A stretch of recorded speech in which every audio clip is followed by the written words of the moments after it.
Yo, what is up guys? Del Boy here, aka Blue Collar Sports TV. Hopefully you guys are well. So right now, Deontay Wilder versus Tyson Fury 2 is still the talk of the town, and rightly so. But this weekend, we have a great card in Texas, USA.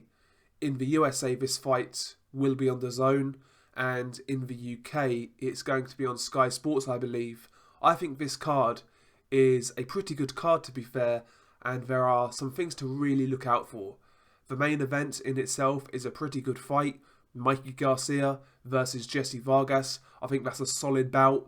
Mikey Garcia, obviously a multi-weight world champion. Jessie Vargas, a two-weight world champion himself. A tough dude, tough trial horse, experienced. A guy who always brings it. I think that's a good fight.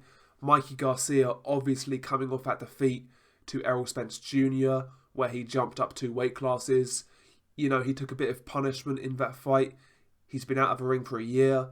And, you know, I think this is a solid comeback fight because Jessie Vargas, you know, he's no bum. He's been around. He'll come to fight. And, you know, potentially he can really test Mikey Garcia. I personally don't believe Mikey Garcia is a welterweight, to be honest with you. I think right now, lightweight is out of the question. I think he's probably too big now. But I think Mikey should really be fighting at 140 pounds. There are great fights for him in that division. The likes of Regis Prograis, Josh Taylor, Jose Ramirez. There's great fights at 140 for Mikey. But, you know, for whatever reason, he's sticking around at welterweight. I don't really expect him to have much success at welterweight at the highest level. But I do make him a favourite to beat Jessie Vargas. Not that Jessie Vargas is a bad fighter.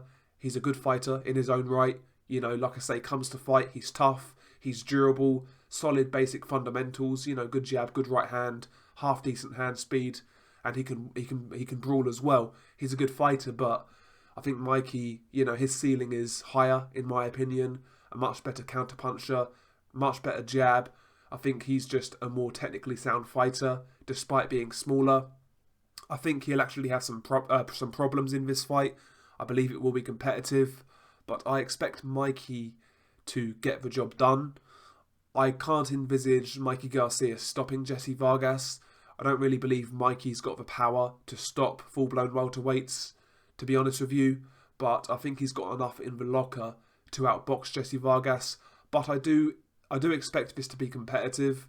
And, you know, Mikey, as I say, he's coming off that loss. And it was a bad loss. He's been out of the ring for a year. This is a pretty solid comeback fight. You know, a lot of guys in that circumstance would come back against somebody a lot lesser than Jessie Vargas. I expect Jessie to give him problems, but I think Mikey might just have a bit too much. Good fight though, and I expect that to be entertaining. And obviously, you know, both guys are of Mexican heritage. I think this could be a good tear up, and yeah, I like that fight. But yeah, we've got Mikey Garcia on points in that one. Another interesting fight on this card is Calya Fai versus Roman Gonzalez. This fight is, in my opinion, a good fight. Going under the radar, Calya Fai is the WBA Super Flyweight Champion. He's made a fair few defences now, but, you know, he's not a household name. And since being a champion, I have to say he's not really impressed. He's been kind of workmanlike, and in his title reign, he received a gift decision over Israel Gonzalez. So Calya Fai's reign as a champion has been underwhelming, and this is a huge step up for Calya Fai. Make no mistake about that. Roman Gonzalez, you know, he's had 50 fights, as you can see, and he's not the fighter he once was. However, I still fully expect Roman Gonzalez to have way too much for Calya Fai. Roman Gonzalez is a pressure fighter, a high-level pressure fighter, beautiful jab, he counters on the front foot, he's got power, he's relentless, he's experienced, he's been there, seen it, done it. I really can't see how Calya Fai deals with Roman Gonzalez. Has he got the pop to really hurt Gonzalez? In my opinion, no. Can he outbox Gonzalez for 12 rounds and keep him at bay?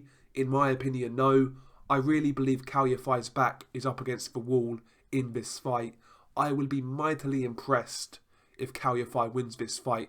Despite Gonzalez being past his best, I still think Gonzalez has way too much.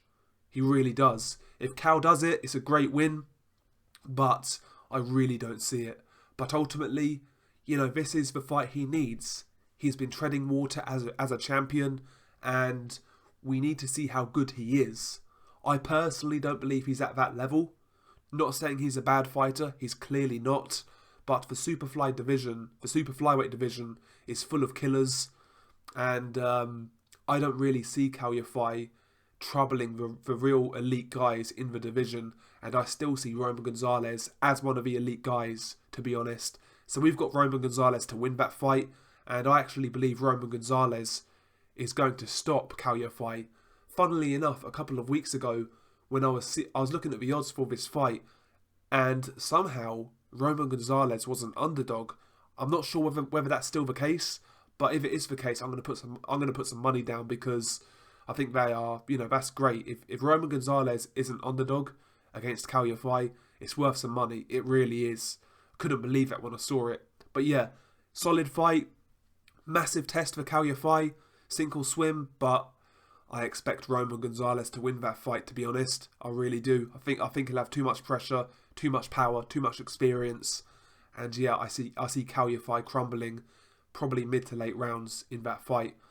And also on the card, we have Julio Cesar Martinez versus Jay Harris. Now, I've got to say, Julio Cesar Martinez is fast becoming one of my favourite fighters in the sport. Coming off a really good performance against Christopher Rosales. He's got a beautiful style to watch, super aggressive, nice and compact.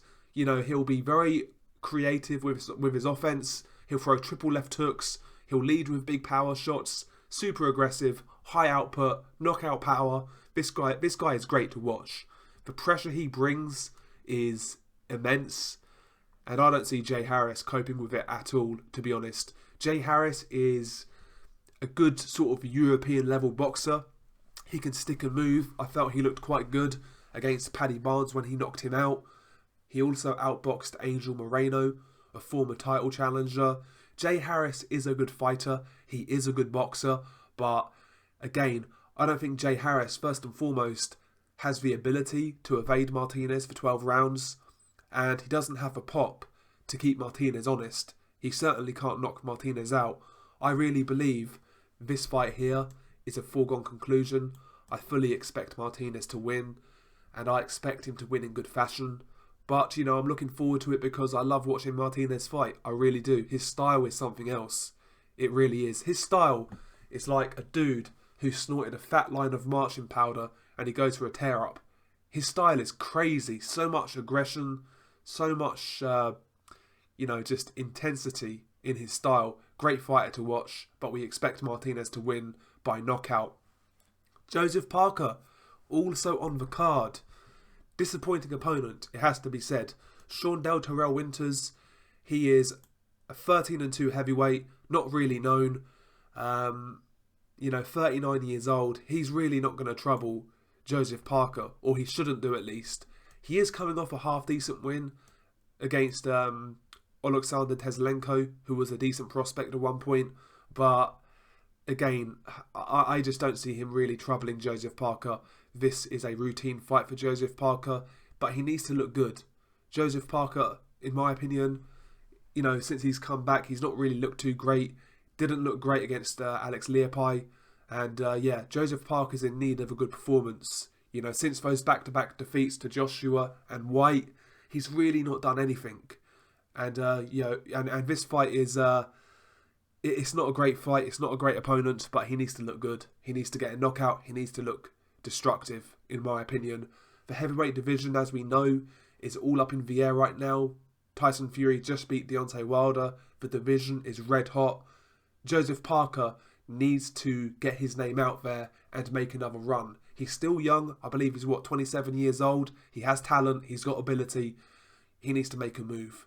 So he needs to look good in this fight, and after this, be involved in a dangerous fight. We need to see Joseph Parker move now. But yeah, I do like Joseph Parker, so I'll watch that. Another one of my favourite prospects is on this card, Israel Madrimov. Now, Israel Madrimov is a very good prospect, 4-0 as you can see. He is fighting Charlie Navarro. Charlie Navarro is he's a trial horse. He's been about a bit, but I don't expect this guy to have anything for Israel Madrimov. Israel Madrimov, another guy with a crazy style, crazy footwork. He'll lead with power punches, uppercuts on the outside. He does crazy stuff. He needs to settle down a little bit in his style because he is way too open at times. He tries to be way too expressive with his offense. It's great to watch, and it certainly troubles opponents because they don't expect it. But if he fights somebody who can time him, he might be in a bit of trouble. So he does need to tighten up a little bit. But Madrimov has some great ability. He's a great athlete, great style to watch, has power, very good prospect. Israel Madrimov, another guy out of Central Asia. I believe Madrimov is from Azerbaijan, I want to say, or maybe Uzbekistan. Let's have a look. I forget these things, I forget these things. Yeah, Uzbekistan. So yeah, Madrimov, certainly watch out for him. In my opinion, one of the most exciting prospects in the sport. And yeah, I love watching him. I really do. I really do. Other than that, nothing here that really takes my fancy, to be honest. Diego Pacheco, he's a half-decent prospect. He looks pretty good. He can certainly punch. So I'll keep an eye out on him. But the other prospects, Jessie Rodriguez, Leo Ruiz, Acevedo, and Alexis Ospino, I've never heard of these guys, so I can't really tell you anything about these guys here.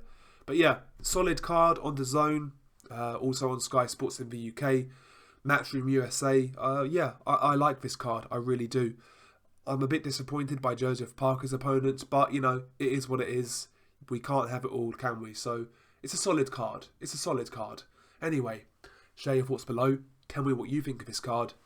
Peace.